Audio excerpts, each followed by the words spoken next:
Hello. In this video, I'll show you how to find your current location using Apple Maps. Start by opening the Maps app from your home screen. If it's your first time using the app, you see a message at the top saying, "Location service is off." Tap on that message and it will prompt you to turn on location services in your settings. Once you're in the settings, toggle location services to on. Now, go back to the Maps app. Tap the navigation button on top right corner to find your location. You'll see a blue dot. That's you. To get more details, tap the blue dot and a menu will appear with options like Mark My Location or Directions from Here.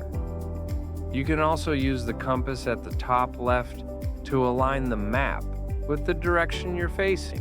That's it. You've now learned how to find your current location on your iPhone using Apple Maps. Thank you for watching.